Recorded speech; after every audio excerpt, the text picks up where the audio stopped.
Next slide.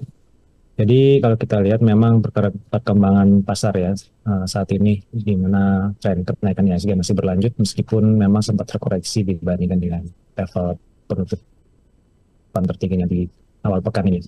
Namun memang overall situasi pasar masih positif dan meskipun dari dalam kondisi ekonomi memang masih penuh banyak tantangan, namun pergerakan pasar saat ini ya dengan IISG masih tetap bisa menunjukkan tren yang cukup baik, kemudian juga dibarengi dengan penguatan rupiah dan arus modal asing yang masuk cukup deras. Hal ini memang dipengaruhi oleh sentimen global yang saat ini ada dalam sentimen risk on. Dan memang yang menjadi asumsi market ya pada saat ini sendiri bahwa dalam 3 pertemuan terakhir yang akan dilakukan oleh the Federal Reserve ya, yang pertama mungkin dilakukan di bulan September, kemudian November dan Desember, dan market memperkirakan di bulan September ini sendiri memang beberapa hari terakhir ada peningkatan ekspektasi kenaikan penurunan suku bunga sebanyak 50 basis point. Itu saat ini 45%.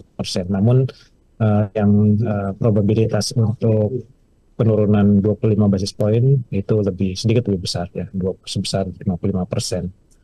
Sementara untuk bulan November memang diperkirakan akan ada lagi pemangkasan, dan sampai dengan akhir tahun 2024 ini market memperkirakan The Fed itu akan menurunkan suku bunga sebanyak 75 basis point atau bahkan lebih. Jadi range-nya itu antara 75 sampai dengan 150 basis point, atau di akhir tahun posisi Federal Reserve Fed funds rate-nya itu di sekitar 4% sampai dengan 4,75%. Namun kalau dari kami sendiri mungkin hal ini melihat perkembangan sejak awal tahun ya, terjadi perubahan yang cukup signifikan.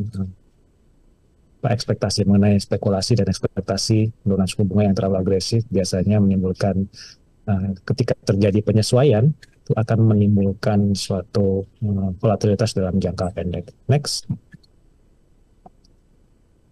Nah, saat ini sendiri memang kalau kita lihat ya, adanya ekspektasi pemangkasan yang cukup besar tersebut memang didasari oleh kalau di pasar obligasi Amerika Serikat sendiri, mereka masih memperkirakan Amerika Serikat masih ada potensi untuk mengalami resesi. Tapi kalau kita lihat sebenarnya yang akan terjadi mungkin itu adalah suatu slowing down atau pertumbuhan ekonomi yang melambat, bukan terjadinya resesi.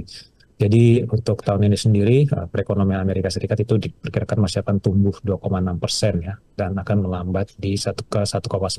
Jadi ini bukan menunjukkan bahwa akan terjadi resesi. Jadi kita expect sebenarnya Fed funds rate itu masih akan tetap diturunkan secara moderate ya, mungkin sekitar 50 basis point.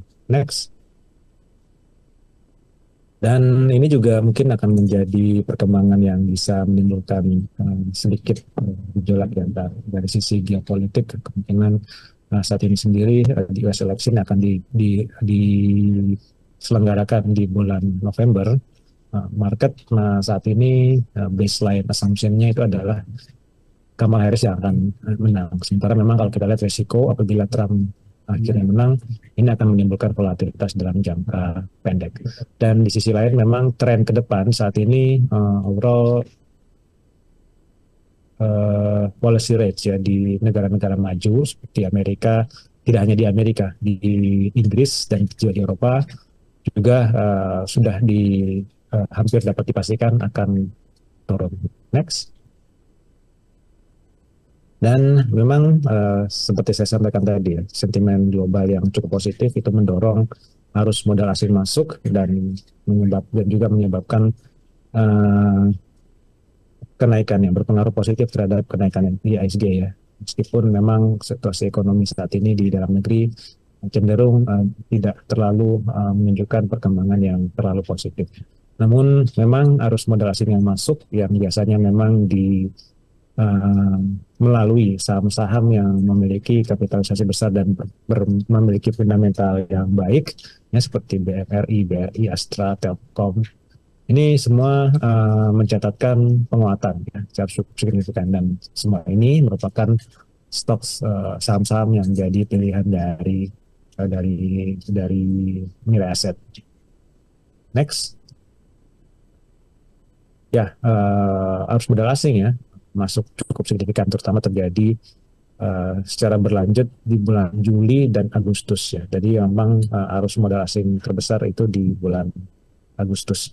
Dan kalau kita jumlahkan ya secara akumulasi itu totalnya hampir mencapai 80 triliun. Jadi sekitar 5 billion US dollar. Masing-masing di 2,7 billion di government bond dan 2,3 billion di equity. Dan secara year to date memang akhirnya sudah positif ya, sekitar 6,7 triliun di SBN dan 27,8 triliun di equity.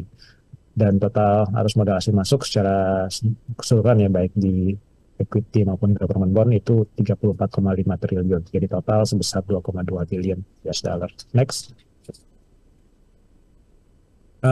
Dan ya, ini juga mencatatkan perkembangan yang juga positif ya.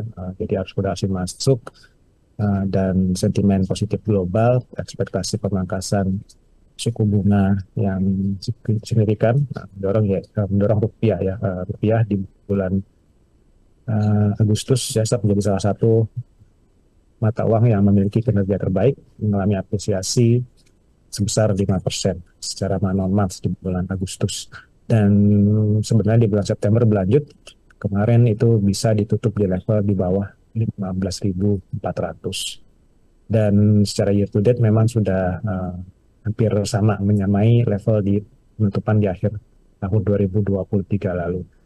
Dan kita expect sebenarnya rupiah ke depan mungkin di tengah adanya potensi terjadinya volatilitas dalam jangka pendek dan jangka menengah dengan berbagai resiko tersebut, kita perkirakan rupiah masih akan tetap stabil di kisaran 15.400. Next. Ya, dan juga dengan perkembangan di Indonesia, meskipun kalau kita lihat memang pertumbuhan ekonominya kemungkinan relatif mendatar ya, meskipun tidak terlalu buruk. Di sisi lain inflasi cenderung mengalami penurunan ya. Penurunannya terjadi lebih cepat daripada yang kita perkirakan sebelumnya, sehingga kita menurunkan target inflasi atau forecast inflasi kita ke 2%. Dan ini memang banyak tempat yang menyebutkan bahwa penurunan inflasi disebabkan oleh adanya pelemahan daya beli. Namun kalau kita lihat lebih rinci ya, bahwa penurunan inflasi itu lebih disebabkan adanya penurunan dari komponen harga-harga bergejolak ya. Seperti kita ketahui terlihat dari chart sebelah kanan bahwa inflasi untuk yang komponen harga bergejolak ya, yang banyak dipengaruhi oleh harga-harga bahan makanan, itu sudah mengalami penurunan signifikan ya.